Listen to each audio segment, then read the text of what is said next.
Niezwykłe i tajemnicze miejsca w Polsce.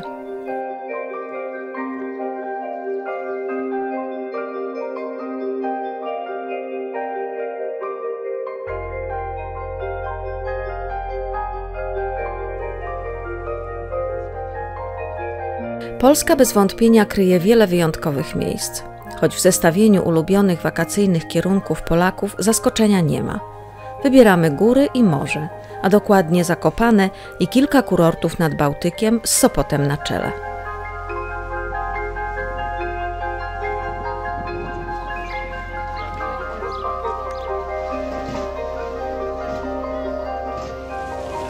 Rzadziej wybieramy Mazury i Bieszczady. Nie jest to zły wybór, bo piękno tych miejsc jest trudne do opisania. Niestety w sezonie zazwyczaj jest tam drogo i tłoczno.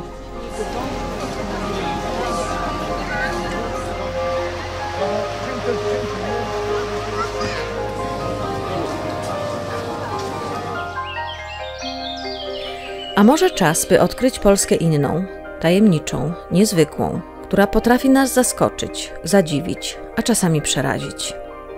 Zobaczyć miejsca, gdzie piękno przyrody przeplata się z fascynującą historią, niewyjaśnionymi zjawiskami i zaskakującymi zdarzeniami.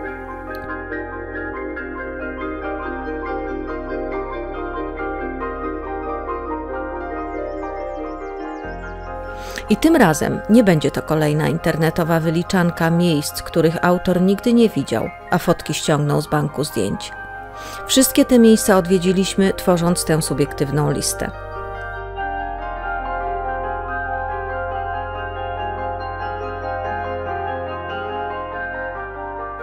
Zapraszamy w kolejną podróż do fascynujących miejsc na mapie turystycznej Polski, których próżno szukać w najpopularniejszych przewodnikach.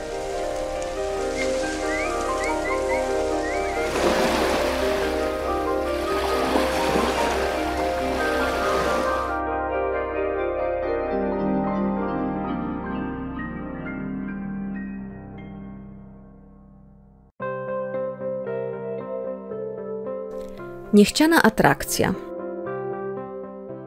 Łapalice. Czy może nas zainteresować niedokończona budowla porastająca trawą? Czy wielka wizja inwestora po skończeniu zachwyciłaby nas bardziej niż stan obecny? Dlaczego ten pustostan, samowolka budowlana przyciąga turystów bardziej niż niejeden zabytek? Pytań jest sporo i trudno na nie znaleźć jednoznaczną odpowiedź. A turyści? Nawet w tak piękny dzień jak dzisiaj tłumnie ruszają, by zobaczyć to niezwykłe miejsce, świadomie rezygnując z kąpieli w kaszubskich jeziorach.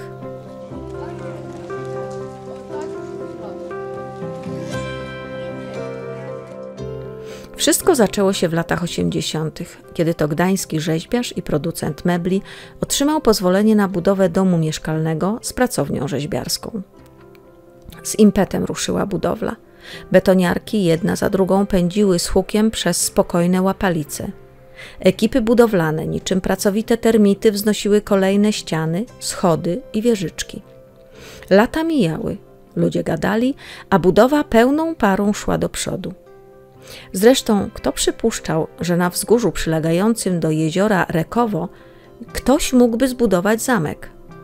Nikogo już nie dziwi wielka rezydencja, prestiżowa willa z basenami czy kilkupoziomowy pensjonat z salą taneczną. Chyba każdy z nas potrafi to sobie wyobrazić, ale zamek w dzisiejszych czasach, taki z dziedzińcem i bramą wjazdową?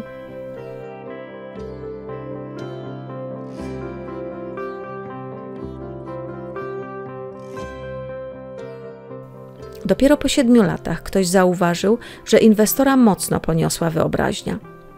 Ponad 5000 m², kilka pięter, 52 pomieszczenia, tyle co tygodni w roku, 365 okien, tyle co dni w roku, olbrzymia sala balowa, basen i 12 wieżyczek nawiązujących do liczby apostołów. Jak widać, inwestor zafascynowany numerologią i symboliką chciał dorównać do zamku Krzysztopór w Ujeździe i co ciekawe, był bliski celu.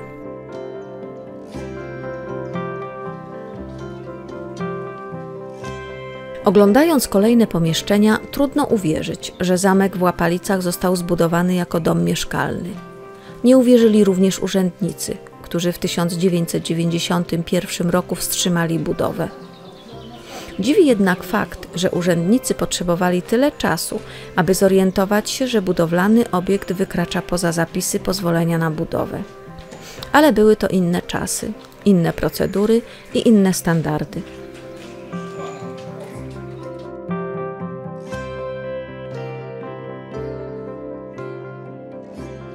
Inwestor do szczęśliwców nie należał. Jego gdańska firma produkująca meble zaczęła podupadać, a kiedy banki dowiedziały się o problemach prawnych, upomniały się o zainwestowane pieniądze. Na domiar wszystkiego nadzór budowlany wydał nakaz rozbiórki samowoli, od którego inwestor się odwołał. Po licznych perturbacjach złożona została nowa dokumentacja. Co dalej? Zobaczymy.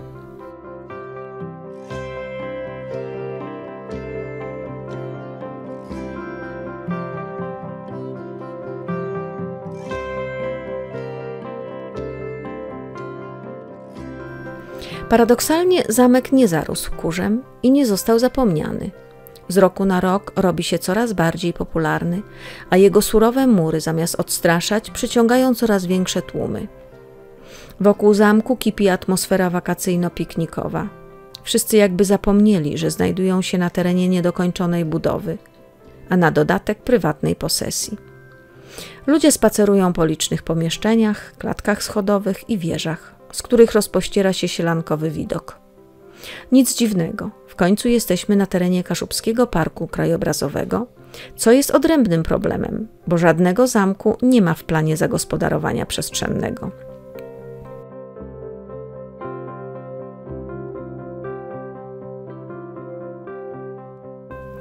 Nie zmienia to faktu, że na kaszubskiej mapie atrakcji powstał nowy punkt, fenomen w skali całego kraju, który gra na naszych emocjach i pokazuje obrazy, które podświadomie chcemy doświadczyć.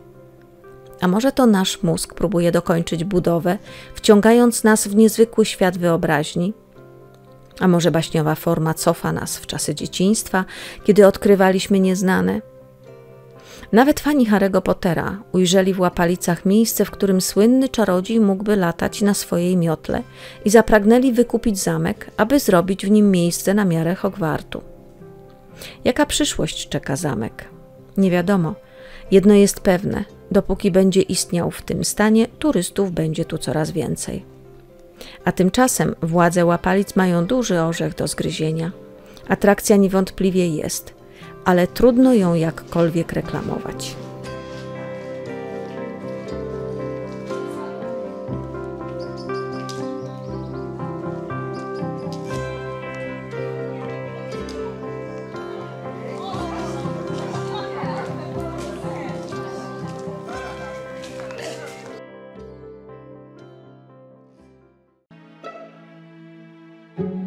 Kanibale i prehistoryczni chirurdzy.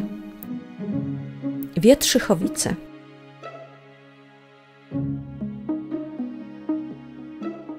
Czy istnieją w Polsce piramidalne grobowce starsze o 1000 lat od egipskich piramid? Jak się okazuje, tak. Wystarczy dojechać do miejscowości Wietrzychowice, niedaleko Izbicy Kujawskiej. Raczej nie spotkamy tu tłumów, więc i z zaparkowaniem samochodu nie będzie problemu.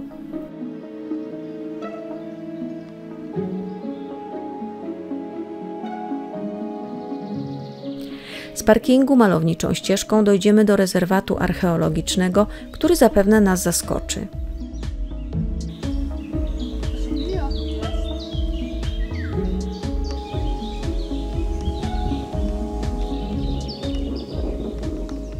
Przed nami grobowce megalityczne, uważane za najokazalsze pradziejowe konstrukcje w kraju. Często nazywane są grobowcami kujawskimi, rzadziej żalkami.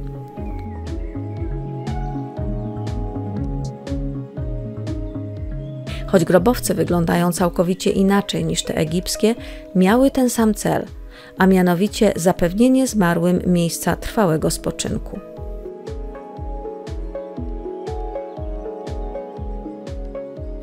Grobowce tego typu wznoszono od połowy IV do połowy III tysiąclecia przed Chrystusem, w epoce kamiennej.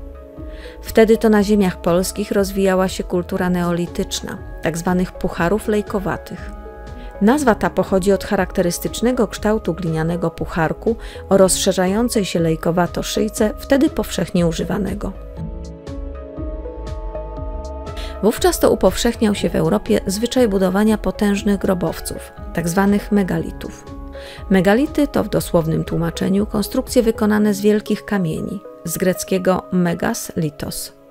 Te monumentalne budowle były wznoszone przez ludność rolniczą, zamieszkującą tereny Kujaw, Pomorza, ziemi chełmińskiej i wschodniej Wielkopolski w celu grzebania zmarłych. Niestety w końcu XIX wieku miejscowa ludność rozebrała grobowce, wykorzystując okazałe kamienie jako materiał budowlany. To, co zostało w 1916 roku, wybrano, nawet z użyciem dynamitu, i użyto jako kruszywo do budowy dróg.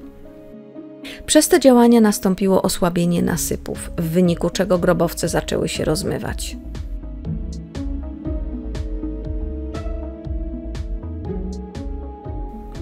Na szczęście w 2006 roku utworzono w Wietrzychowicach park kulturowy, co uchroniło kurhany przed dalszą dewastacją. Zrekonstruowano 5 megalitów. Najdłuższy ma aż 115 metrów długości i 10 metrów szerokości. Wszystkie one są obłożone głazami, większymi z czoła, mniejszymi wzdłuż i od tyłu. Wewnątrz stwierdzono pojedyncze bądź podwójne pochówki mężczyzn, obok których odnaleziono fragmenty naczyń glinianych, narzędzi krzemiennych oraz kości zwierząt.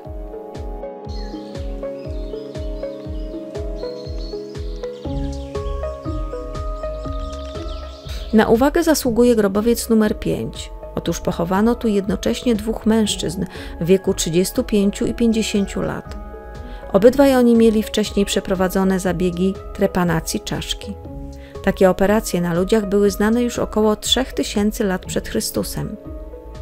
Żeby jeszcze było ciekawiej, to obaj ci mężczyźni zabiegi te przeżyli, a młodszy przeszedł go aż 4-krotnie, bowiem miał gruźlicze przerzuty do mózgu. Zmarli oni potem z przyczyn naturalnych. Jak bolesna była ta operacja w tamtych czasach, trudno sobie wyobrazić. Przecież ówcześni chirurdzy dysponowali wyłącznie krzemiennymi narzędziami.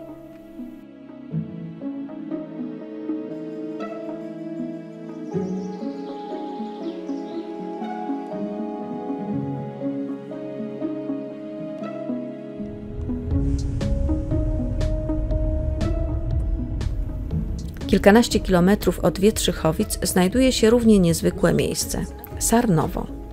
Trudno tu trafić, a polna droga nie ułatwia poszukiwań.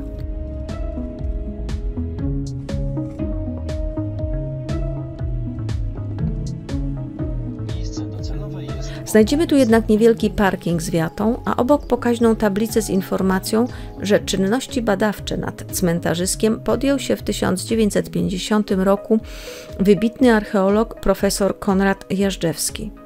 Po wielu latach pracy profesora, a później jego uczniów, udało się zrekonstruować 9 grobowców.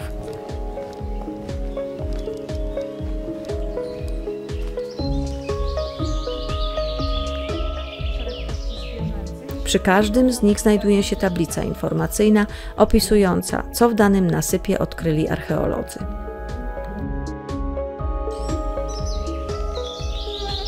Cechą charakterystyczną tych grobowców jest ich kształt. To wydłużony trapez lub długi trójkąt. Nasypy mają wysokość około 3-4 metrów, a ich długość sięga kilkudziesięciu metrów. Ten najbardziej okazały ma około 100 metrów.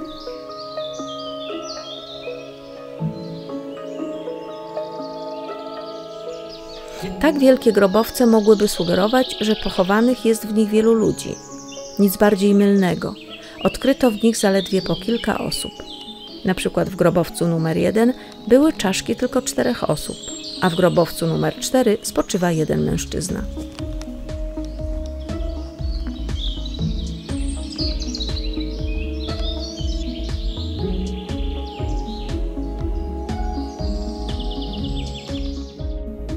Interesująca jest informacja zawarta przy grobowcu numer 7, gdzie czytamy: około 50 cm nad grobem centralnym odkryto inną interesującą jamę. Okazało się, że jest to wkopany w nasyp grób zbiorowy.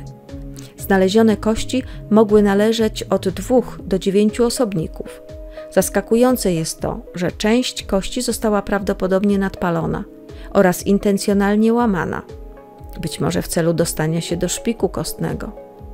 Na 2 kościach udowych zaobserwowano także ślady wskazujące na nadgryzanie lub obdzieranie z mięśni.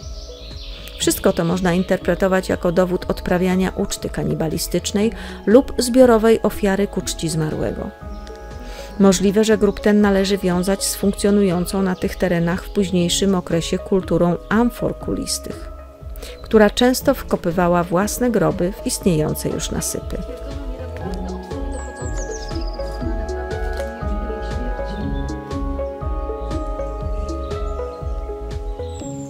Pomimo wyjątkowych walorów historycznych i krajobrazowych, niewielu turystów tutaj zagląda. A w Sarnowie byliśmy sami.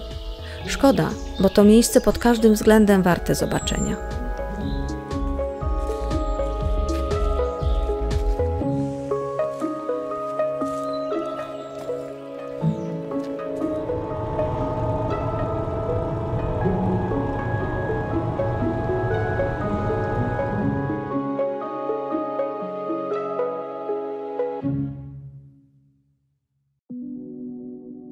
Bliskie spotkanie 3. stopnia.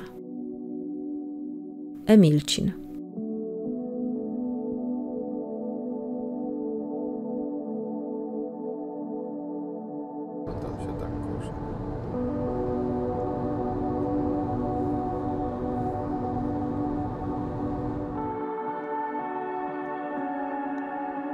Emilcin, wioska położona poza turystycznymi szlakami w województwie lubelskim, w gminie Opole Lubelskie. I pewno niewiele osób o niej słyszało aż do 15 października 1978 roku, kiedy to doszło do bliskiego spotkania 3. stopnia. I wcale nie była to filmowa fikcja wyreżyserowana przez Stevena Spielberga, a domniemane spotkanie prostego rolnika, mieszkańca wsi Emilcin, Jana Wolskiego z istotami pozaziemskimi. Incydent z Emilcina stał się głośny w świecie, choć nie były to czasy popularności doniesień o UFO, a Polacy byli zainteresowani głównie bliskim spotkaniem z kawałkiem kiełbasy w sklepie mięsnym. Zeznania Wolskiego badane były przez dziesiątki specjalistów z różnych dziedzin nauki.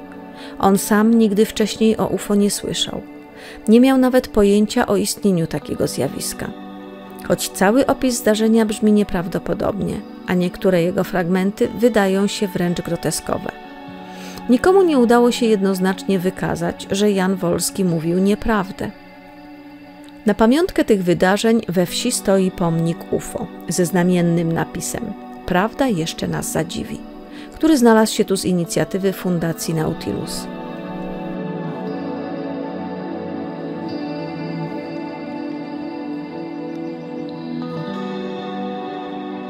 Ale od początku. Jest rok 1978. 71-letni rolnik Jan Wolski, jadąc furmanką na pole, ujrzał na drodze 2 dziwne, niewysokie postacie. Miały oliwkowo-zielone twarze, skośne oczy i wystające kości policzkowe. Ich ciała pokrywał czarny kombinezon, odsłaniający tylko twarze i dłonie. Na karku mieli swego rodzaju wybrzuszenia przypominające garby, zaś ich palce połączone były błoną pławną. Istoty wskoczyły na wóz Wolskiego, jednak ten kontynuował jazdę, nie widząc w tym zachowaniu nic nietypowego.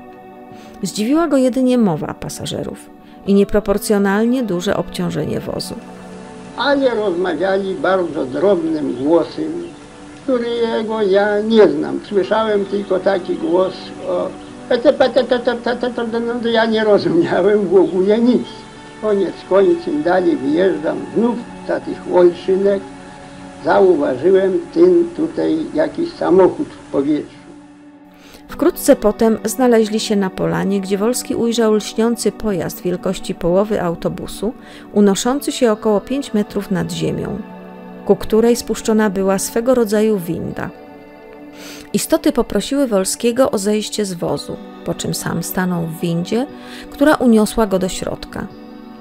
Obiekt posiadał w rogach coś w rodzaju świdrów i dochodził z niego niski dźwięk. Gdyśmy doszli do tego pojazdu, tam była taka windeczka nisko. Wjechałem tu windeczku, stanąłem naprzeciwko drzwi skazano mi, abym szedł do środka ręką. Wkrótce potem Wolski znalazł się w pojeździe, gdzie czekały na niego dwie podobne istoty.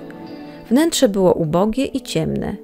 Jakiś czas potem otrzymał polecenie, aby się rozebrać. Pasek, proszę państwa, jak zdjąłem o tym, który mam, to ich to bardzo zainteresował ten pasek.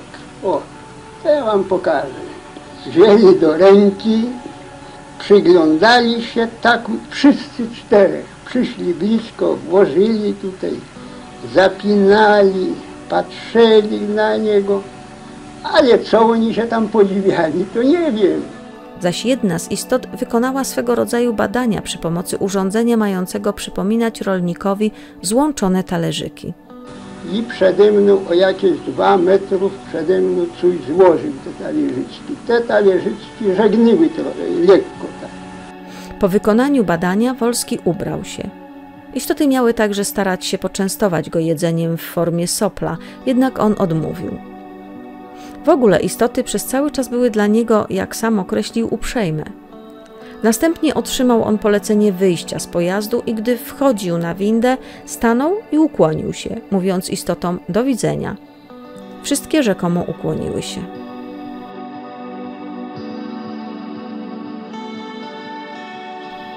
Wkrótce Wolski udał się do domu, gdzie opowiedział o tym swojej żonie, a następnie synom, którzy wraz z sąsiadami udali się na polanę.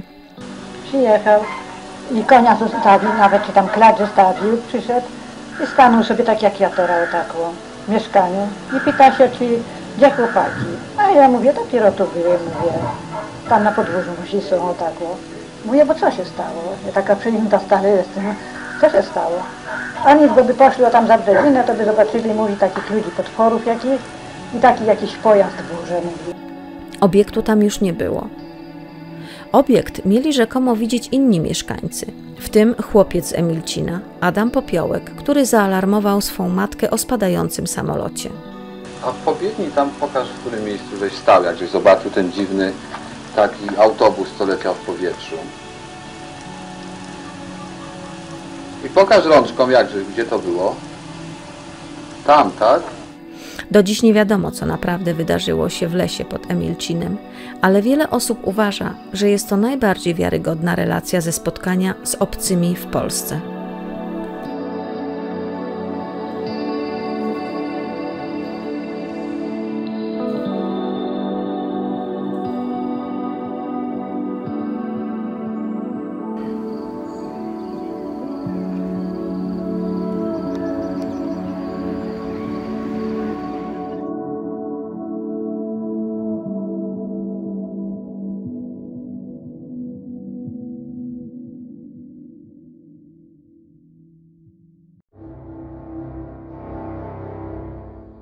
Torpedownia. Babie Doły.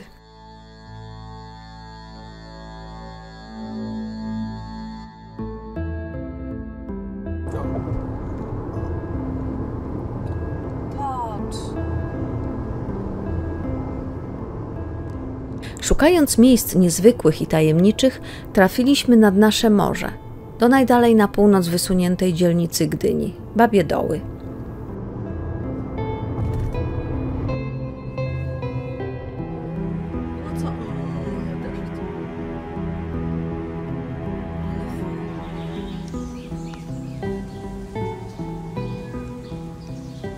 Jej granice częściowo stanowi plaża, co sprawia, że często jest ona odwiedzana przez turystów, choć pod względem czystości nie należy do czołówki bałtyckich plaż.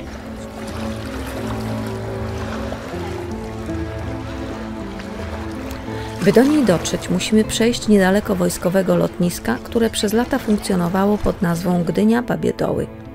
I pomyśleć, że byliśmy w tym miejscu kilkakrotnie w związku z organizowanym na terenie lotniska od 2011 roku Open Air Festival.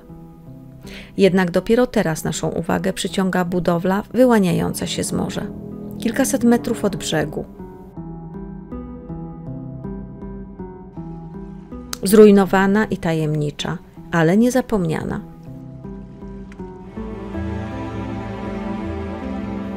Budynek w Babich Dołach od lat rozpala wyobraźnię turystów, wodniaków, eksploratorów, a nawet artystów. Widoczne z daleka ruiny to część wielkiego poligonu torpedowego, jaki Niemcy urządzili podczas wojny na terenie Zatoki Gdańskiej.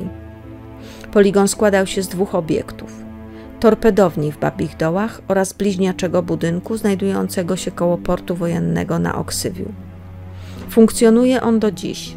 Znajduje się tam baza marynarki wojennej. Oba budynki na lądzie połączone były kolejką wąskotorową, zwaną podobno przez Niemców Kaszubskim Ekspresem.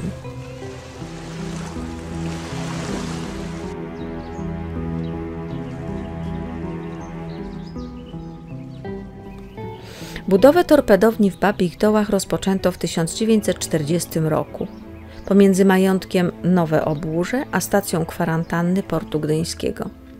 Wybór tego miejsca nie był przypadkowy. Zatoka Gdańska gwarantowała spokojne wody, idealne do testów torpedowych, a gęsta roślinność maskowała laboratoria i hale produkcyjne pocisków. Torpedownię zbudowano w rok. Podstawa całej konstrukcji jest bardzo solidna. Ustawienie budynków nie jest przypadkowe.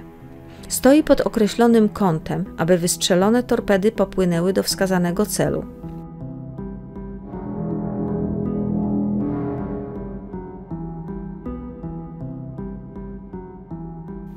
Najważniejszą jego częścią były 2 wyrzutnie torped.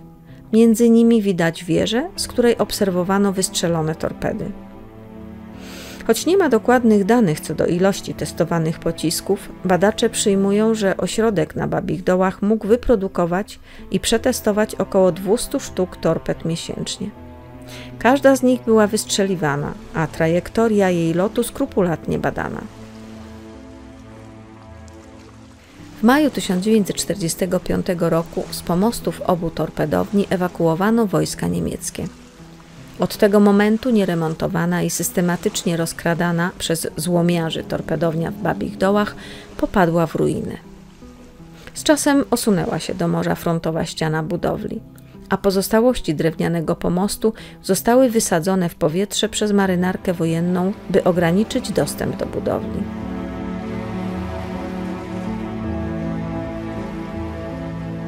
Opuszczona stała się domem dla wodnych ptaków. Pojawiają się tu też regularni komandosi, płetwonurkowie, żeglarze i artyści. Ci ostatni kręcą tu filmy. Torpedownie na Babich Dołach widać m.in. w 4 pancernych, serialu Kryminalni oraz filmie fabularnym Superwizja.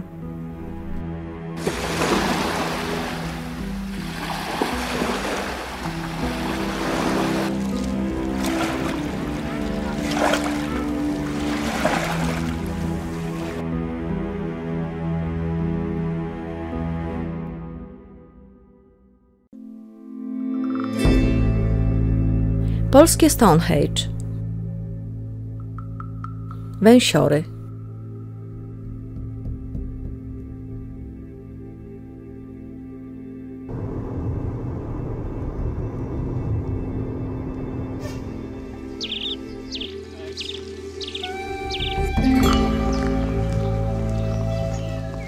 Naukowcy uważają, że są to pozostałości po Gotach. Inni uważają, że powstały znacznie wcześniej. Jedni twierdzą, że jest tu moc energetyczna, a jeszcze inni, że miejsce to ma związek z istotami pozaziemskimi. Kto ma rację? Czy rzeczywiście dzieją się tu rzeczy, które trudno wytłumaczyć naukowo? Polskie Stonehenge, jak mówią niektórzy o kamiennych kręgach, znajdziemy 1,5 kilometra od wsi Węsiory, na północnym brzegu Jeziora Długiego, w malowniczej Szwajcarii Kaszubskiej.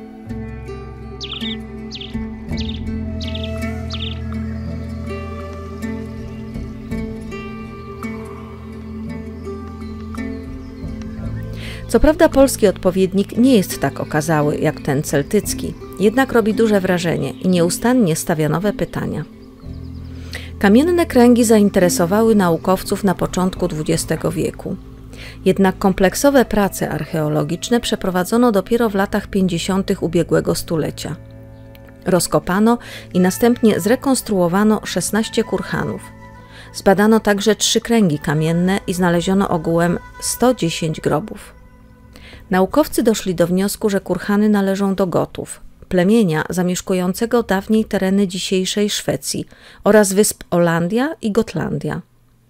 Jak to się stało, że znaleźli się na Kaszubach?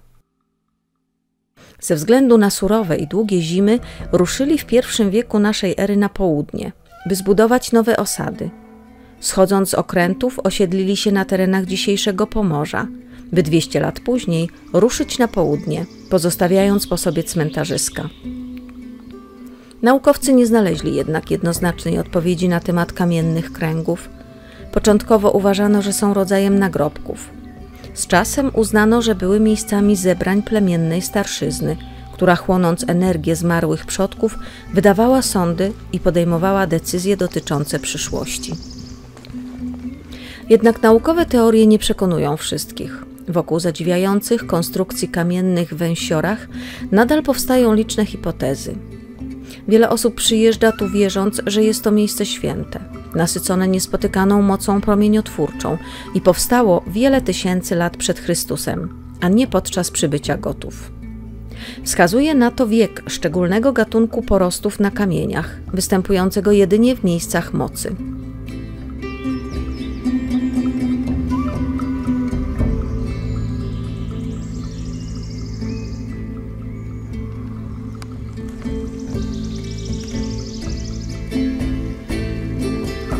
Jak twierdzą wtajemniczeni, w pierwszym kręgu pole elektromagnetyczne oczyszcza czakry, czyli miejsca w ciele, gdzie gromadzi się energia. Tutaj ciało oczyszcza się ze złej energii. W kolejnym kręgu, tak zwanym strażniku, występują bardzo silne wiry energetyczne, pozytywne i negatywne. Należy położyć się na kamieniach. I choć powierzchnia jest twarda, niektórzy twierdzą, że po kilku minutach ma się wrażenie, że leży się na miękkim dywanie. Ponoć w tym okręgu nastąpiło wiele uzdrowień. Moc kręgów potrafi również zresetować nasz mózg, wprowadzając go w stan głębokiego relaksu, wywołując obrazy jak z innego świata.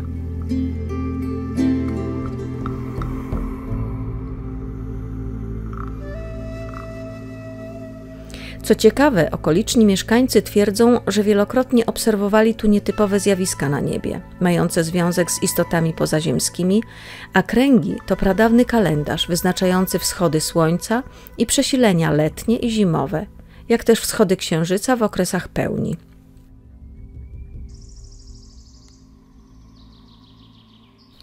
Przez wieki kamienne kręgi stały się na Kaszubach tematem wielu legend. Między innymi wiązano je z obecnością na tych ziemiach mitycznych olbrzymów Stolemów. W kompleksie archeolodzy odkryli grubo ponad 100 grobów oraz doskonale zachowane ozdoby i biżuterię. Liczne artefakty odnaleziono w trakcie wykopalisk na terenie kręgu w Węsiorach, obejrzeć można w zbiorach Muzeum Archeologicznego w Gdańsku. Od 15 września 1958 roku teren ten stanowi prawnie chroniony rezerwat przyrody. Stworzono go nie tylko dla zachowania obiektu archeologicznego, ale również w celu ochrony ponad 86 gatunków porostów, które odkryto na 300 głazach. Współcześnie kamienne kręgi przyciągają turystów, którzy na własnej skórze chcą poczuć tę magiczną atmosferę. Regularnie spotykają się tam też grupy osób, które są przekonane o szczególnych właściwościach kamiennych kręgów, związanych z emisją energii i nadnaturalnej mocy.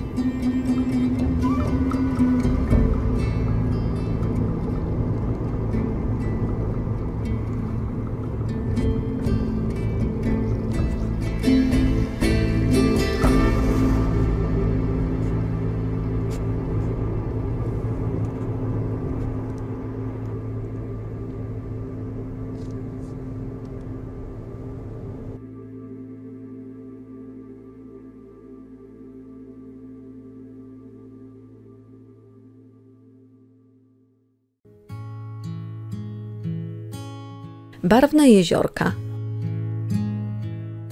Wieściszowice.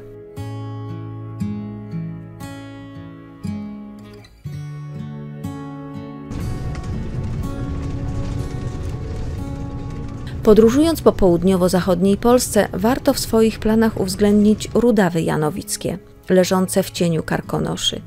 Porównanie to nie jest tylko przenośnią. Sąsiednie Karkonosze przewyższają je o ponad 600 metrów, a ich popularność powoduje, że Rudawy Janowickie są pasmem odwiedzanym o wiele rzadziej niż na to zasługują. Kto jednak zawita do Rutawskiego Parku Krajobrazowego, z pewnością będzie zachwycony. Jest tutaj wiele atrakcyjnych szlaków i form skalnych. Jest również miejsce, gdzie działalność człowieka zadziwiająco zgodnie wpisała się w przyrodę okolicy.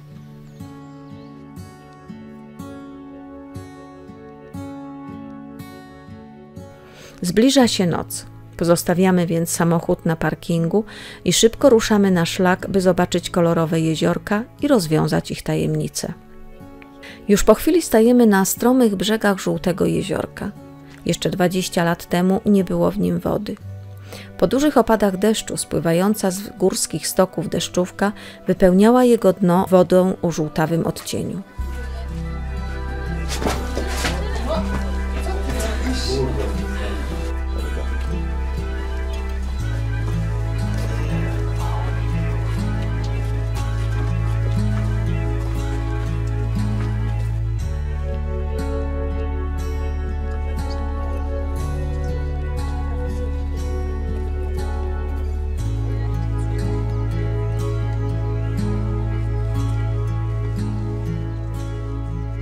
Kilkadziesiąt metrów dalej znajduje się jeziorko Purpurowe. I tu zrodziło się pytanie, skąd takie barwy? Otóż w przeszłości mieściła się w tym miejscu niemiecka kopalnia pirytu, czyli substancji wykorzystywanej do produkcji kwasu siarkowego. Gdy na początku XX wieku zniknęła kopalnia, do głosu doszła natura. Z czasem skład chemiczny dna i ścian wyrobisk zabarwił wypełniającą je wodę, nadając jej w zależności od stężenia i składu chemicznego różne kolory. Choć to działanie czysto chemiczne, rezultat okazał się prawdziwie baśniowy.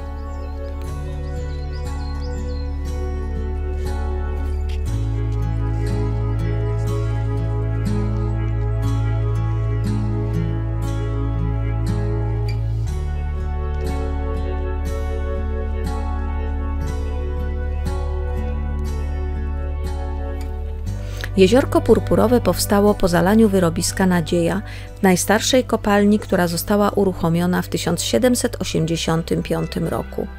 Wypełnia je dziś woda w kolorze purpury, będąca roztworem kwasu siarkowego. Akwen otaczają tajemnicze skały wyłaniające się zza drzew, a także skarpy obsypane pachnącym siarką piachem.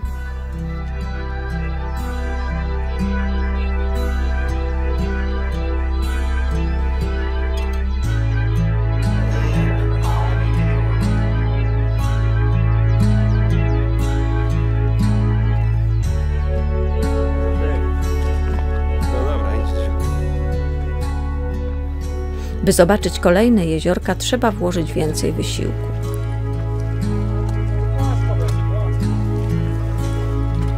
Nie, bo my nie idziemy tym, co powinno chyba najprostsze.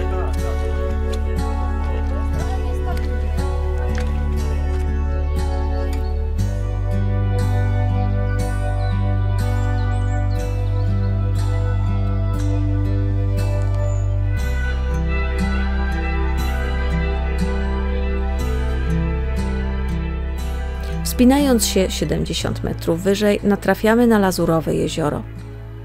Powstało na terenie dawnego wyrobiska Nowe Szczęście. Swój kolor zawdzięcza związkom miedzi. W przeciwieństwie do purpurowego, jego woda jest czysta i pozbawiona siarkowego zapachu. W zależności od warunków pogodowych, woda w błękitnym jeziorku przybiera różne odcienie. Akwen jest długi na 150 metrów, a w najszerszym miejscu ma około 50 metrów. Lejowate wyrobisko jest wyjątkowo głębokie, ma ponad 20 metrów.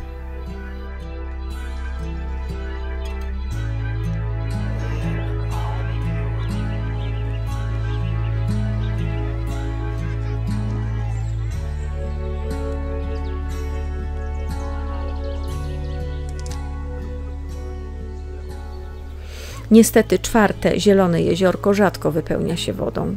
Pełne ostatnio można było podziwiać po wielkiej powodzi w 1997 roku. Wtedy miało intensywnie grafitowy kolor, dlatego też określany jest czasem mianem Czarnego Jeziorka.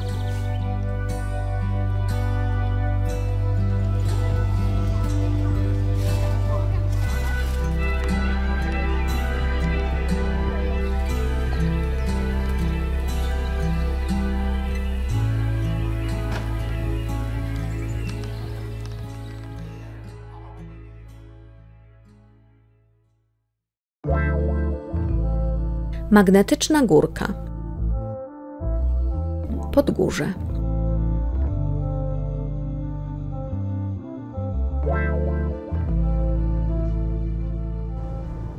Podróżując po Polsce, czasami nieświadomie omijamy atrakcje, którymi fascynuje się cały świat. O magnetycznych górkach, anomaliach grawitacyjnych czy zaburzeniach grawitacji zazwyczaj jest głośno. O nich się pisze i o nich się mówi. Z czasem stają się atrakcją, która tłumnie przyciąga turystów. Zupełnie inaczej jest tutaj, w niewielkiej, cichej wiosce Podgórze na Lubelszczyźnie. Tutaj czas płynie wolno i niewiele osób zajmuje sobie takimi sprawami głowę. Nie znajdziemy tutaj tablic informacyjnych czy opisów zjawiska, które sprytnie oszukuje nasz umysł.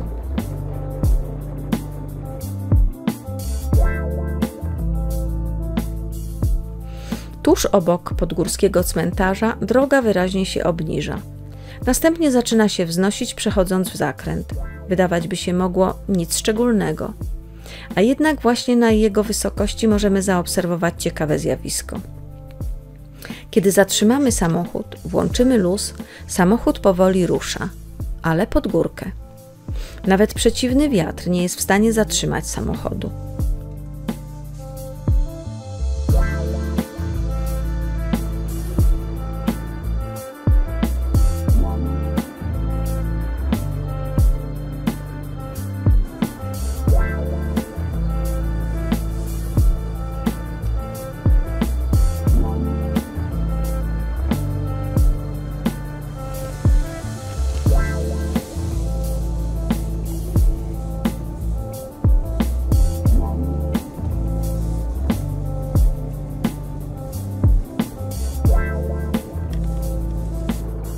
By potwierdzić to zjawisko, próbujemy jeszcze raz. Efekt jest identyczny. Samochód ponownie toczy się pod górkę. Uczucie niezwykłe i trudno dać wiarę, że jest inaczej. Niestety nie jest to żadna anomalia grawitacyjna, przynajmniej tak podpowiada nam nasza wiedza, tylko iluzja optyczna, wywołana przez otaczający wzgórze krajobraz i zakrzywiony horyzont. Takie ukształtowanie terenu sprawia, że to, co w rzeczywistości jest opadającym zboczem, postrzegamy jako drogę pod górkę. Brak odpowiedniego punktu odniesienia nie pozwala właściwie ocenić kształtu podłoża.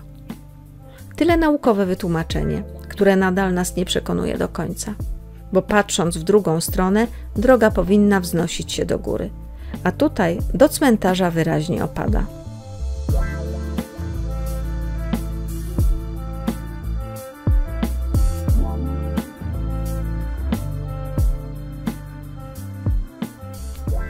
A może faktycznie to grawitacyjny ewenement w skali świata? Przecież nigdy tutaj nie przeprowadzono żadnych pomiarów.